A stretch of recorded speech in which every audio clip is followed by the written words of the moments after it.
Даже не верится, что мы дома бродячие.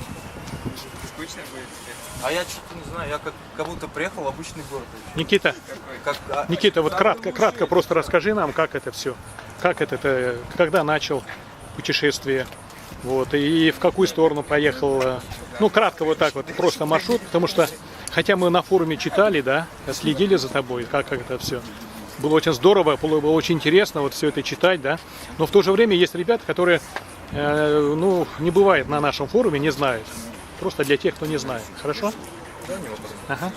Отправился я в дорогу 14 месяцев назад, 9 апреля 2014 года получается. Вот. Мой маршрут был таков: вначале вниз по Волге, Крым, потом Северный Кавказ, Закавказье. Поехал про Закавказью, сделал большой круг через Казахстан, с Казахстана уже снова на Поволжье. Ну, это объяснять очень сложно, нужно смотреть на карте. В ближайшее время я его выложу уже, большой полный отчет, займусь вот этим. Не только отчет, но книгу надо написать. Ну, отчет, книгу надо деньги, чтобы выпустить, а такой большой отчет виртуально, в свободном доступе, да, более расширенный, потому что многие спрашивают, задают вопросы, а мне просто сейчас нет времени и сил отвечать на такие примитивные, как мне кажется, вопросы. Но мне было интересно очень читать комментарии твои, да?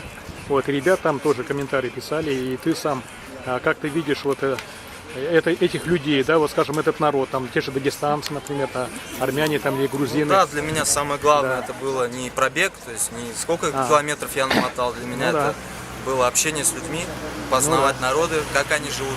И посредством своего блога показывать людям, как на самом деле кавказские народы гостеприимны. И, соответственно, прославлять свою чувашскую землю, свой чувашский народ.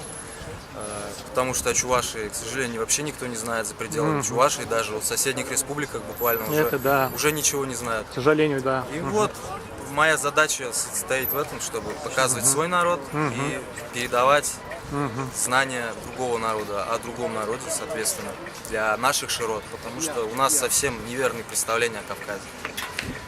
Вот, это что могу сказать об этом.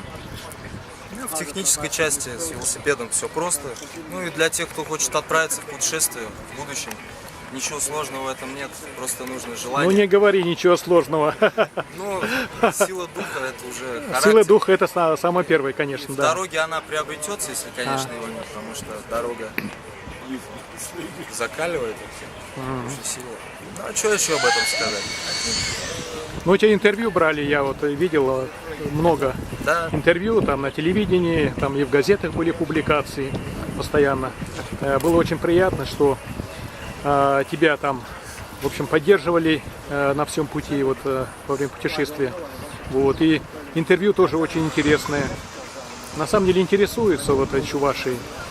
Да, но мне самое вот радует, что пришли столько людей вот, поддержать меня, встретить для меня. Уезжал я совсем неизвестным, так сказать, вообще никто меня не провожал. Ну, я не люблю, когда меня провожают, встречают, я люблю из города уезжать сам.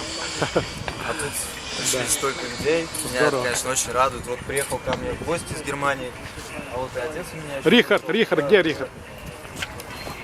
Да, это папа, да? Да, это мой отец. О, такого сына вы вырастили. Давайте похлопаем. Как вас зовут? Андрей, да? Андрей Юрьевич?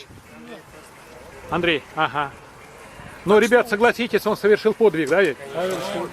Еще рано. Настоящий подвиг. Ты что, столько проехать? Ты сколько говорил? 12 тысяч? 400. Еще все впереди, еще будет больше, дальше больше. Сейчас у меня главная задача отдохнуть.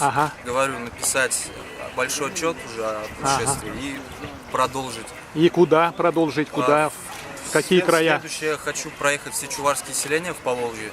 То есть уже заняться более, так, не то чтобы научным, но уже полезным делом. Ты имеешь в виду вокруг Чувашии поехать, Нет, да? не все в Поволжье, за пределами Чувашии, все чувашские селения за пределами Чувашии. Это здорово.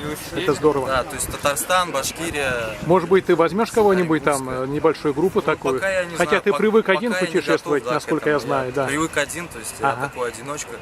И уже такой заняться более полезным уже для народа действием, как может снять какой-то фильм уже документальный о тех людях, о их мнении. Ну, в общем, большая работа ждет впереди уже. Просто я это к тому говорю, что почему я это говорю. Я знаю ребят среди велосипедистов, которые ставят точно такие же цели, вот планы у них есть. вот, проехать. Кстати, вот один из них проехал вокруг Чувашии, Женя, помнишь, да, в прошлом году. Николай Фомеряков, его фамилия. Да, он по периметру Чувашии проехал, сколько там, 900, по-моему, километров за 14 дней он проехал. И везде все это он описывал, что он видел там, какие достопримечательности, и книгу выпустил, очень было интересно. Вот хочется почитать твою тоже книгу, ну, дай бог, отчет. Дай бог вдохновение для этого. Ну ты молодец, просто здорово. Ну, ребята, ну скажите Никите еще. А расскажи о велокультуре Грузии, Северного Кавказа, отличия какие-то, как инфраструктура развита.